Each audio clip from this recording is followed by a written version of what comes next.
ನನ್ನ ಎಲ್ಲ ವೀಕ್ಷಕ ಬಂಧುಗಳಿಗೂ ಕೂಡ ನಮಸ್ಕಾರ. ವೀಕ್ಷಕರೇ, ಇವತ್ತು ನಾನು ಸುತ್ತೂರಿಗೆ ಬಂದಿದ್ದೀನಿ.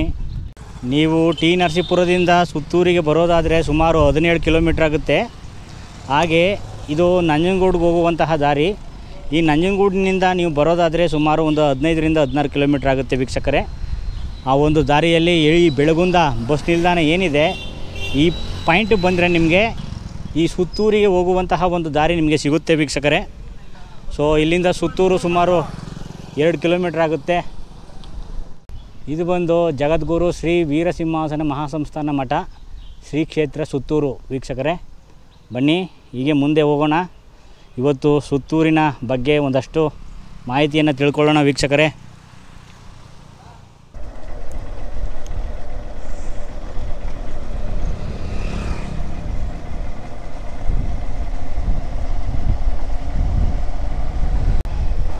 ಇಲ್ಲೇ ಇರುವಂಥದ್ದು ಶಿವಯೋಗಿಗಳ ಗದ್ದಿಗೆ, ಮಲೆಮಹದೇಶ್ವರ ದೇವಸ್ಥಾನ, ಸೋಮೇಶ್ವರ ದೇವಸ್ಥಾನ, ಹೀಗೆ ನಾರಾಯಣ ಸ್ವಾಮಿ ದೇವಸ್ಥಾನ ಕಾಣ್ಬೋದು. ನೋಡ್ತಾ ಇದ್ದೀರಾ, ವಿಶಾಲವಾಗಿ ಹಬ್ಬಿರುವಂತಹ ಜೇಸ ಸಂಸ್ಥೆ ವತಿಯಿಂದ ನೋಡಿಕೊಳ್ಳುವಂತಹ ಒಂದು ಕ್ಷೇತ್ರ ಸ್ನೇಹಿತರೆ. ಇದು ಬಂದು ಸುತ್ತೂರು ಅಂತೇಳಿ.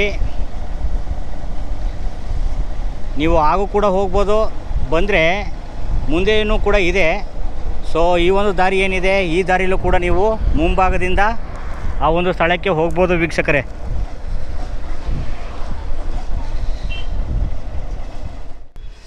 ಹೀಗೆ ಇಲ್ಲಿ ಕಾಣ್ತಾ ಇದ್ದೀರಾ, ಅದು ಪೆಟ್ರೋಲ್ ಬಂಕ್. ಸೊ ನೀವೇನಾದರೂ ಈ ಒಂದು ಸ್ಥಳಕ್ಕೆ ಬಂದರೆ ಅಲ್ಲಿ ಪೆಟ್ರೋಲ್ ಬಂಕು ಕೂಡ ಇದೆ. ನೀವು ಇಲ್ಲಿ ಪೆಟ್ರೋಲ್ ಹಾಕ್ಸ್ಕೊಬೋದು ವೀಕ್ಷಕರೇ. ಹಾಗೆ ಈ ಒಂದು ದಾರಿಯಲ್ಲಿ ಮುಂದೆ ಹೋದರೆ ನಿಮಗೆ ಆ ಒಂದು ಸುತ್ತೂರು ಕ್ಷೇತ್ರದ ಒಂದು ಗದ್ದಿಗೆ ಸಿಗುತ್ತೆ. ಇದು ಬಂದು ಸುತ್ತೂರು ಬಸ್ ನಿಲ್ದಾಣ. ಇದು ನಮ್ಮ ಮೈಸೂರಿಗೆ ಹೋಗುವಂತಹ ಒಂದು ದಾರಿ ವೀಕ್ಷಕರೇ.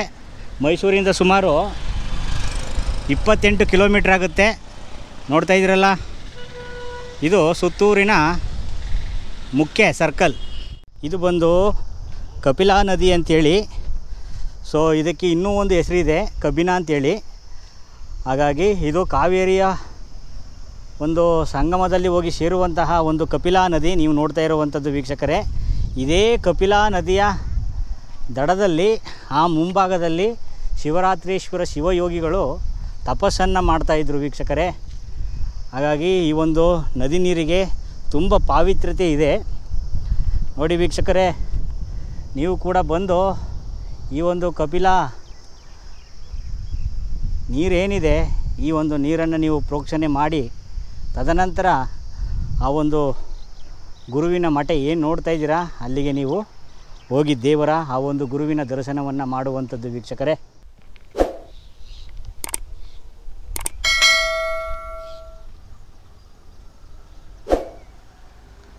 ನೋಡ್ತಾ ಇದ್ದೀರಲ್ಲ, ಇದು ಗದ್ದುಗೆಯ ಮುಂಭಾಗದಲ್ಲಿರುವಂತಹ ದ್ವಾರ. ನನ್ನ ಹಿಂದೆ ನೋಡ್ತಾ ಇದ್ದೀರಾ, ಸುತ್ತೂರಿಗೆ ಹೋಗುವಂತಹ ಮುಂಭಾಗದಲ್ಲಿರುವಂತಹ ಒಂದು ಮಹಾದ್ವಾರದ ಪಕ್ಕದಲ್ಲಿದ್ದೀನಿ ವೀಕ್ಷಕರೇ. ಹಿಂದೆ ಈ ಒಂದು 11ನೇ ಶತಮಾನದಲ್ಲಿ ರಾಜರಾಜ ಚೋಳ ಮತ್ತು ತಲಕಾಡಿನ ಗಂಗರಾಜನಾದಂತಹ 4ನೇ ರಾಚಮಲ್ಲನಿಗೂ ಯುದ್ಧ ಏರ್ಪಡಲಾಗುತ್ತೆ ಸ್ನೇಹಿತರೆ. ಆ ಯುದ್ಧಕ್ಕೆ ಎಲ್ಲ ಥರದ ಸಜ್ಜು ಸಿದ್ಧತೆಗಳನ್ನೆಲ್ಲ ಮಾಡಿಕೊಂಡು ಈ ಒಂದು ಭೂಮಿಯನ್ನು ರಣರಂಗದ ಕ್ಷೇತ್ರವನ್ನಾಗಿ ಮಾಡಿಕೊಂಡು ಇಬ್ಬರು ಈ ಒಂದು ಸ್ಥಳಕ್ಕೆ ಯುದ್ಧ ಮಾಡಲು ಬರ್ತಾರೆ ವೀಕ್ಷಕರೇ.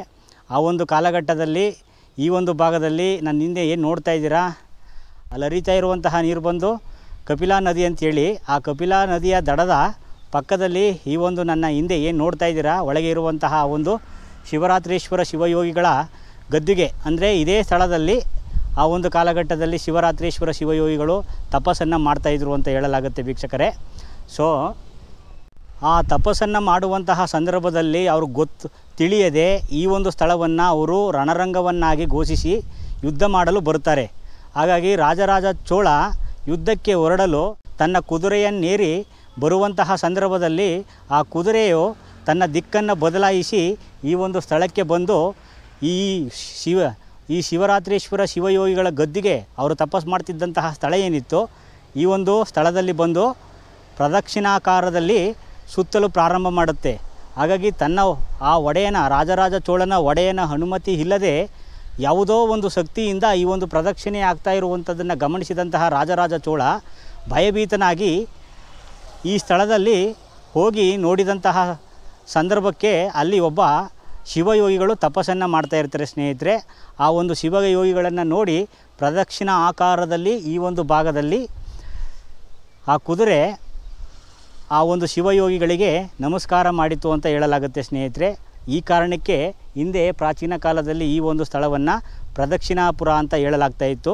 ಇವತ್ತಿನ ಸುತ್ತೂರು ಏನಿದೆ, ಈ ಸುತ್ತೂರು ಬಂದು ಈ ಒಂದು ಊರಿನ ಗ್ರಾಮ ದೇವತೆ ಅಂತ ಹೇಳಲಾಗುತ್ತೆ ಸ್ನೇಹಿತರೆ, ಸುತ್ತೂರಮ್ಮ ಅಂತ ಹೇಳಿ. ಆ ಸುತ್ತೂರಮ್ಮನ ಹೆಸರನ್ನೇ ಇವತ್ತು ಸುತ್ತೂರು ಅಂತೇಳಿ ಈ ಕ್ಷೇತ್ರವನ್ನೇ ಕರೆಯಲಾಗುತ್ತೆ. ಸೊ ಹಿಂದೆ ಇದಕ್ಕೆ ಪ್ರದಕ್ಷಿಣಾಪುರ ಅಂತ ಹೇಳಲಾಗ್ತಾ ಇತ್ತು. ಸೊ ಆ ರಾಜರಾಜ ಚೋಳನಿಗೂ ಮತ್ತು ರಾಚಮಲ್ಲನಿಗೂ ಈ ಒಂದು ಶಿವಯೋಗಿಗಳ ಒಂದು ಉಪದೇಶವನ್ನು ಮಾಡಿ ಅವರಲ್ಲಿ ಶಾಂತಿಯನ್ನು ಉಂಟು ಮಾಡಿದರು. ಸೊ ನಡೆಯಬೇಕಾದಂತಹ ಭೀಕರ ಯುದ್ಧವನ್ನು ಈ ಶಿವರಾತ್ರೀಶ್ವರ ಶಿವಯೋಗಿಗಳು ತಪ್ಪಿಸಿದರು ಅಂತ ಹೇಳಲಾಗುತ್ತೆ ಸ್ನೇಹಿತರೆ. ಬನ್ನಿ ವೀಕ್ಷಕರೇ, ಒಳಗೆ ಹೋಗೋಣ, ಆ ಒಂದು ಶಿವಯೋಗಿಗಳ ದರ್ಶನವನ್ನು ಮಾಡೋಣ ವೀಕ್ಷಕರೇ.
ಶ್ರೀ ಶ್ರೀ ಶಿವರಾತ್ರೀಶ್ವರ ಶಿವಯೋಗಿಗಳ ಒಂದು ಉತ್ಸವ ಮೂರ್ತಿಯನ್ನು ನೀವಿಲ್ಲಿ ಕಾಣ್ತಾ ಇದ್ದೀರಾ.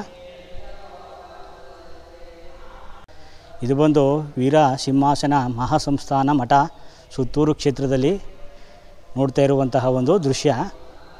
ಆದರೆ ಈ ಮಠ ಏನಿದೆ ಇದು ಸುಮಾರು 11ನೆಯ ಶತಮಾನದಲ್ಲಿ ರಾಜರಾಜ ಚೋಳನ ಒಂದು ಅವಧಿಯಲ್ಲಿ ನಿರ್ಮಾಣವಾದಂತಹ ಒಂದು ಶ್ರೀ ಶಿವರಾತ್ರೀಶ್ವರ ಶಿವಯೋಗಿಗಳ ಒಂದು ಕೃಪೆ ಮೇರೆಗೆ ಈ ಒಂದು ಕಪಿಲಾ ನದಿಯ ತೀರದಲ್ಲಿ ಇಲ್ಲೊಂದು ಮಠವನ್ನು ನಿರ್ಮಾಣ ಮಾಡಿದ್ರು ಅಂತ ಹೇಳಲಾಗುತ್ತೆ ವೀಕ್ಷಕರೇ. ಶಿವರಾತ್ರೀಶ್ವರ ಶಿವಯೋಗಿಗಳು ರಾಜರಾಜ ಚೋಳನಿಗೆ ಶಾಂತಿ ಸಂಧಾನವನ್ನು ಮಾಡಿದ ಬಳಿಕ ಆತನಲ್ಲಿ ಮನಪರಿವರ್ತನೆ ಆಗಿ ಸೊ ಶಿವರಾತ್ರೀಶ್ವರ ಶಿವಯೋಗಿಗಳ ನಂತರ ಬಂದಂತಹ ಈಶಾನ್ಯೇಶ್ವರ ಒಡೆಯರ ಕಾಲಘಟ್ಟದಲ್ಲಿ ಈ ಒಂದು ಮಠವನ್ನು ಇದೇ ಸ್ಥಳದಲ್ಲಿ ಆ ಒಂದು ಅವರ ಸ್ವಾಮಿಯ ಒಂದು ಕೃಪೆಗೆ ಅನುಸಾರವಾಗಿ ರಾಜರಾಜ ಚೋಳ ಕಾಲಘಟ್ಟದಲ್ಲಿ ಇದನ್ನು ಕಟ್ಟಿಸಲಾಯಿತು ಅಂತ ಹೇಳಲಾಗುತ್ತೆ ವೀಕ್ಷಕರೇ. ಸೊ ನೋಡ್ತಾ ಇದ್ದೀರಲ್ಲ, ಇದು ಬಂದು ಕರ್ತು ಗದ್ದಿಗೆ ಅಂತ ಹೇಳಿ ಶಿವರಾತ್ರೀಶ್ವರ ಶಿವಯೋಗಿಗಳ ಮೂಲ ಗದ್ದಿಗೆಯನ್ನು ನೀವು ಒಳಭಾಗದಲ್ಲಿ ನೋಡ್ತೀರ ವೀಕ್ಷಕರೇ. ಭಕ್ತರ ಸಂಚಾರಕ್ಕಾಗಿ ಒಂದು ವಾಹನ ಸೌಲಭ್ಯವೂ ಕೂಡ ಇದೆ. ಸೊ ಭಕ್ತಾದಿಗಳು ಕೂಡ ಇದನ್ನು ಉಪಯೋಗಿಸಿಕೊಳ್ಳಬಹುದು ವೀಕ್ಷಕರೇ. ಆದರೆ ನಿಮ್ಮ ಕೈಲಾದದನ್ನು ಕೊಟ್ಟರೆ ಈ ಒಂದು ಮಠಕ್ಕೆ ಅದು ಉಪಯೋಗವಾಗುತ್ತೆ ಅಂತ ಹೇಳ್ಬೋದು ವೀಕ್ಷಕರೇ. ಪಕ್ಕದಲ್ಲಿ ನೀವು ಇಲ್ಲಿ ಮುಂದೆ ಕಾಣ್ತಾ ಇರುವಂಥದ್ದು ಮಾಹಿತಿ ಕೇಂದ್ರ ವೀಕ್ಷಕರೇ. ಇಲ್ಲಿ ಬಂದರೆ ನಿಮಗೆ ಈ ಒಂದು ಮಠದಲ್ಲಿರುವಂತಹ ಕೆಲವೊಂದು ಮಾಹಿತಿಗಳ ಬಗ್ಗೆ ನಿಮಗೆ ಅಪ್ಡೇಟ್ ಸಿಗುತ್ತೆ. ಹಾಗೆ ಇಲ್ಲೇ ನೋಡ್ತಾ ಇದ್ದೀರಾ, ಇದೇ ಪಕ್ಕದಲ್ಲಿರುವಂತಹ ಒಂದು ಭವನ. ಇದು ಬಂದು ಗೆಸ್ಟ್ ಹೌಸು ವೀಕ್ಷಕರೇ.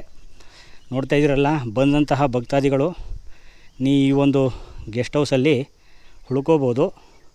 ಈ ಒಂದು ಗೆಸ್ಟ್ ಹೌಸಲ್ಲಿ ವೀಕ್ಷಕರೇ ಪ್ರತಿಯೊಬ್ಬರಿಗೆ ಒಂದು ರೂಮಿಗೆ ಇಲ್ಲಿ 600 ರೂಪಾಯಿ ಅಂತೇಳಿ ಪೇ ಮಾಡಬೇಕು. ಒಂದು ರೂಮಲ್ಲಿ ನೀವು 4 ಜನನೂ ಕೂಡ ಇರ್ಬೋದು.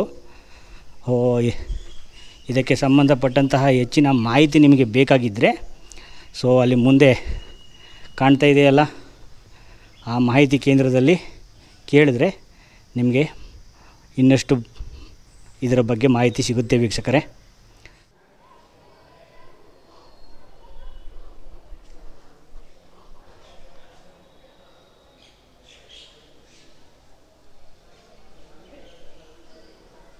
ವೀಕ್ಷಕರೇ, ಅಲ್ಲಿ ನೋಡಿದ್ದು ನೀವು ಶ್ರೀ ಆದಿ ಜಗದ್ಗುರು ಶ್ರೀ ಶಿವರಾತ್ರೀಶ್ವರ ಯೋಗಿಗಳ ಗದ್ದಿಗೆ ಅವರು ಇದ್ದಂತಹ ಮೂಲಮಠ ಅಂತ ಏನು ಹೇಳ್ತೀವಿ, ಅದು ಇವತ್ತು ನಾನು ನನ್ನ ಹಿಂದೆ ಏನು ನೋಡ್ತಾ ಇದ್ದೀರಾ ಈ ಒಂದು ಸ್ಥಳವನ್ನು ಮೂಲಮಠ ಅಂತೇಳಿ ಕರೆಯಲಾಗ್ತೈತಂತೆ ವೀಕ್ಷಕರೇ.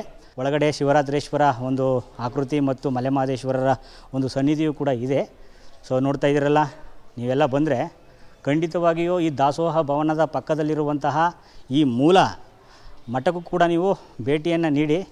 ಭಾಳ ಸೊಗಸಾಗಿದೆ ವೀಕ್ಷಕರೇ. ಇದು ಸುತ್ತೂರು ಕ್ಷೇತ್ರದ ಒಳಭಾಗದಲ್ಲಿ ಬಂದರೆ ದಾಸೋಹ ಭವನ ಏನು ನೋಡ್ತೀರಾ ಆ ಒಂದು ಭಾಗದಲ್ಲಿರುವಂತಹ ಒಂದು ಮಲೆಮಹದೇಶ್ವರ ಸ್ವಾಮಿಯು ಬೀಸಿರುವಂತಹ ರಾಗಿಯ ಕಲ್ಲು ಇದೇ. ಮಲೆಮಹದೇಶ್ವರ ಸ್ವಾಮಿಯು ಸುತ್ತೂರು ಕ್ಷೇತ್ರಕ್ಕೆ ಬಂದಂತಹ ಅವರ ಕಾಲಘಟ್ಟದಲ್ಲಿ ರಾಗಿ ತಿರುಹಿದ ಒಂದು ಕಲ್ಲು ಸ್ನೇಹಿತರೆ, ರಾಗಿ ಬೀಸಿದ ಕಲ್ಲು ನೀವಿಲ್ಲಿ ಕಾಣ್ತಾ ಇರುವಂಥದ್ದು ವೀಕ್ಷಕರೇ. ಸಾಕ್ಷಾತ್ ಮಲೆಮಹದೇಶ್ವರರೇ ಸುತ್ತೂರು ಕ್ಷೇತ್ರಕ್ಕೆ ಬಂದಂತಹ ಕಾಲಘಟ್ಟದಲ್ಲಿ ರಾಗಿ ಬೀಸಿದ ಕಲ್ಲನ್ನು ನೀವಿಲ್ಲಿ ಇವಾಗಲೂ ಕೂಡ ನೀವಿಲ್ಲಿ ಕಾಣ್ಬೋದು ವೀಕ್ಷಕರೇ.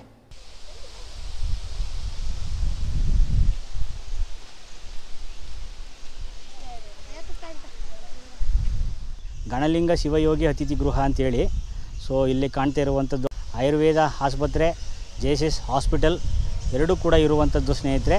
ಕಪಿನಿ, ನಂಜುಂಡ, ದೇಶಿಕೇಂದ್ರ, ಹಿರಿಯರ ಮನೆ, ರುದ್ರಾಶ್ರಮವು ಕೂಡ ಈ ಒಂದು ಸುತ್ತೂರಿನ ಒಳಭಾಗದಲ್ಲಿ ಇರುವುದು ಕೂಡ ಒಂದು ವಿಶೇಷ.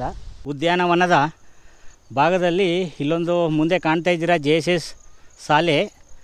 ಹಾಗಾಗಿ ಇಲ್ಲಿ ಭಾಳಷ್ಟು ವಿದ್ಯಾರ್ಥಿನಿಯರು ವ್ಯಾಸಂಗ ಮಾಡುವಂತಹ ಒಂದು ಸ್ಥಳ ಸ್ನೇಹಿತರೆ.